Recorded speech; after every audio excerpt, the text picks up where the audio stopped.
our first discussion tonight is smartphone safety. Just because your phone is protected by a password, well, it doesn't mean that it's actually fully secure. In fact, it doesn't also mean that no one can break into your phone. It also doesn't mean that your phone cannot be accessed remotely by anyone and everyone. No, well, we don't want to scare you or instill any kind of fear. We're here to help you protect your phone so that you don't become a victim of hackers. Here's the report. Well, you may be doing a lot to protect your smartphone data, but it may not be enough, because it's not only about security measures that you take, it's also about how secure is your phone anyway. What if your smartphones are not designed in a secure way and can be easily compromised? Because that is something the Indian government is now worried about.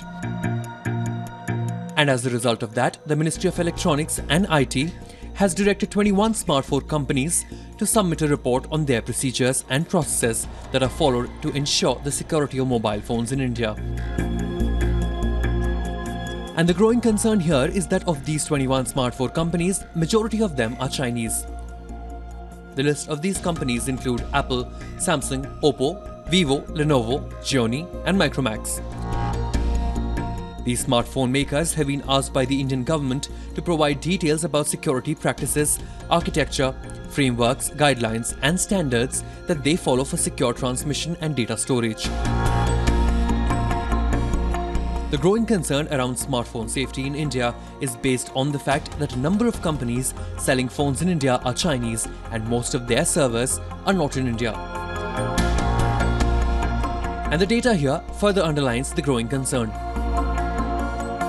While China takes the number 8 position, UK is at number 7 spot. But what is important to note here is that India ranks number 1 when it comes to the number of infected mobile devices. These 21 tech companies have been given time till August 28th to submit their report. Once the reports reach the government, the ministry will verify all the details provided by the smartphone companies. The government says it will take strict action against the firms which fail to meet security requirements. Given that smartphones today are quite vulnerable to hacking and more cases of data breaches surface every now and then, addressing smartphone security is the need of the hour. Bureau Report, WION. All right, so when it comes to smartphone and hacking it, what better way to understand this whole process to make sure that you are safe than a live demonstration? We're joined now in the studio here by cybersecurity expert Amit Dubey. Thank you so much, Amit, for joining us. I understand you're going to give us a little bit of a show and tell action. Show us what exactly hackers could do and perhaps walk us through so that people at home can really be safe. I mean, all of us use our phones all the time and we use this and we don't think about it. We download apps, we buy things, e-banking, you name it, Facebook, Twitter, WhatsApp, but there are things that you need to know. So let's kind of go through this live demo with you. So hello Archit, yes, so today I'm going to demonstrate you like how easily we can hack an Android phone or even an iPhone to some extent. Okay. So here is your phone and I'll just take it for a few seconds to my hand. And it's a coworker's phone, not mine. I wasn't brave enough to give you my phone. But yeah, this was given to me because I think this worker was ready to This person did not realize what they were getting themselves into. Because I already warned her that all the contents will be available with me on my laptop in a few seconds. So when it comes to my hand, I just open the browser. Okay. And just I run a code on this. All right. And this code is basically to fetch something from a cloud and install in this phone. Is that like malware? It's malware. It's called Trojan virus. Trojan, okay. And this Trojan will actually be an hidden application. You can't see it. And I'm just writing this code. Okay. Here. And it's done. And because the application is just 5 MB, it takes 10 seconds to install. So within a minute, not even a minute, you're able to hack into the phone. 10 seconds and it's done. Okay. Now I can access this phone from my laptop from anywhere. And I understand you're going to show us people, hopefully, so you can there's not a whole lot of information there that you can take, but it says anything on that phone. Show us what you can see. So you can hold this phone. All right. I'll just give you some very interesting facts. Take a look here. As I you can snoop into my coworker's phone, who is thoroughly going to be thrilled by this. And here, this is our producer Ashni, who is very kind. So here I have the phone book of this phone and all the photographs. So you can see here. So all of Ashni's photographs are not going to be exposed to the Here are the public. photographs. I think she's celebrating Raksha Bandhan. Oh my God, look at that. There it is. Sorry to share this, but... well, she said she only has food pictures, so it's okay. We're all hungry people. It's 7 o'clock in the evening. We'll see all of our food pictures then. And I'm just showing you the numbers. Hopefully, there is no such secret number. So there's contacts, pictures you can access. What about email? Emails.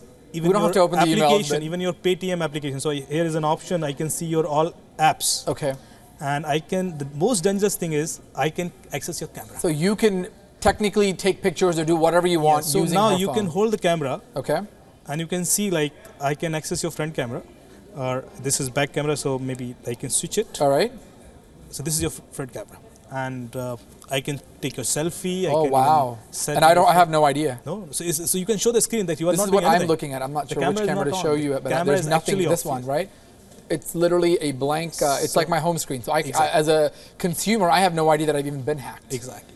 So this is scary. Within a matter of minutes. You might be just browsing your WhatsApp messages or details, but somebody from somewhere is actually accessing your camera and can take images and videos, and these could be very private to you. And let me ask you, what's the ultimate goal? I mean, what are some things that hackers have done? Perhaps yes, pictures, emails, contacts. I mean, to what extent, I guess, can hackers take this information and use it? Yes, so mostly like they try to access your financial records and financial transactions. So they can get your passwords of like banking passwords or maybe Paytm passwords. Sure. Or maybe the dynamic codes. Like now we use OTPs. Right. But these OTPs are also accessible because if I have access to your phone, you have everything. I can actually transfer any amount of money to anywhere. Absolutely. Because I can see the messages. Okay. And that is the extent like where I can disturb your personal life or even your professional life. All right. Well, let's sort of regroup and perhaps give people. We don't want to scare anybody, but what can they do to protect themselves?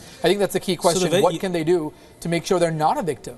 So the very first thing, like, though I have physically accessed your phone and installed an application, but I can even do it remotely.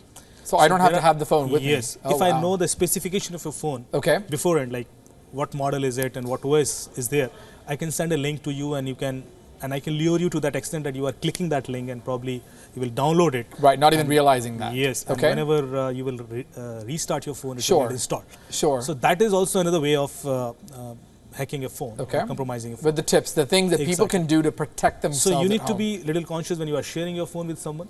Because like my coworker, she should not have trusted us. Exactly. Right. Second thing, like when you are receiving a message with a link, just verify that whether it is a real link or it is actually accessing something else. Is there a way to do that? Is that HTTPS or ways to? It should be HTTPS. It should not be HTTP or without HTTP. Like there are sometimes some URLs, hyperlinks. Right. They don't have the complete URL mentioned there. This could be just a button. Sure. And you are just clicking that button, but that button would take you somewhere else. Absolutely. Then I can even send you an image, and that image would have a link inside. And I'll ask you, like, if you click this image, probably you will have something else visible when you will click it. Right. And such kind of images are broadly shared on WhatsApp. Okay. And these are very dangerous images. So you should be conscious when you are clicking it. Absolutely. Just being careful, lock the applications. In fact, we'll come back and continue the conversation. I also want to bring in another guest to get perspective on this. We're also joined by Ram Gopal Palukuru. He's an engineering head from Ahmedabad, Gujarat, joining us. Thank you for joining us. We appreciate it. This is all about hacking and smartphone and security. We clearly saw it only took about a minute, but what about iPhones and Android? Different people have different phones. Is one device perhaps easier than the other, or are they both pretty easy to hack into? Your thoughts, sir? Hello? Yeah. I think you're live. Go ahead. Yeah. I think any platform which doesn't follow the security measures properly can be hackable. It may be Android, it may be iOS, it may be Windows, so it doesn't matter.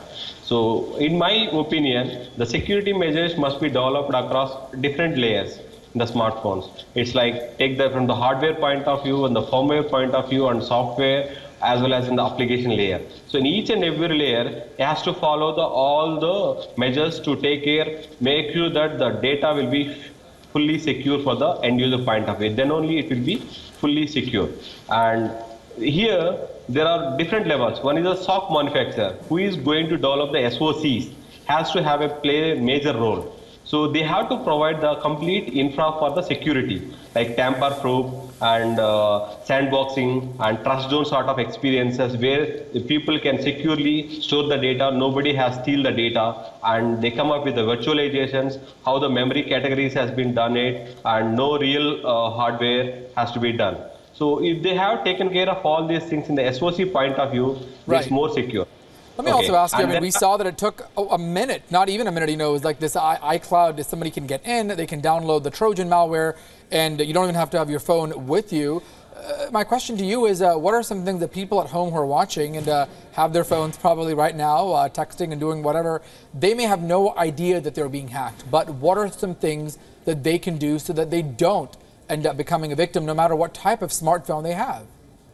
Okay, whatever they don't is whenever they're trying to click a link and then downloading any applications, whether if you take the example of Android, it will ask you what and all the app that app is asking for the permissions. You have to just have a look at it. So what and all this app is accepting asking for the permissions. Maybe it will ask for the contacts, it will ask for the messages, it will ask for your email access, it will access for your camera, everything. Because now people doesn't have that much patience to go through all the text, the disclaimer they have been given in the application. They just click accept. So they will automatically giving access to that particular application for all the applications, whatever is there in the mobile app. So that will help that whatever the malware is going to access all the details from your personal data and then take it out. Including the passwords, when you are transferring the data from WhatsApp and everything.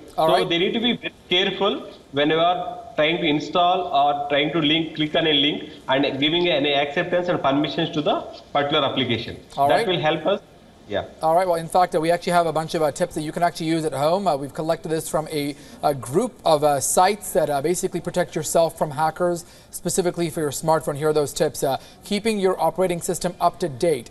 Installing security software, setting a phone passcode, vetting all the apps to make sure that you download the legitimate ones before you install them. Also memorizing how to control your phone remotely. Also using caution with unsecured Wi-Fi hotspots. We all love those free hotspots, but make sure that doesn't make your phone vulnerable. Disable the Wi-Fi, the GPS, the Bluetooth, all of these features on your phone when you're not using them. Also avoid easy unlocking methods. Know how to track your phone just in case it is stolen or lost. Don't leave any links or online services unlocked. Lock those apps and be specifically and especially careful with individual or banking apps or mobile payments. And really quickly, I'm going to go back to Amit. You know, there's also a lot of speculation saying that apparently China, that's where a lot of these hackers are from. What are they going to possibly do with that? You know, the India's government fears that they're over in China, perhaps collecting data. Is that of grave concern? Why do you think that's the case? Yes, so the data is very useful for any such kind of analysis.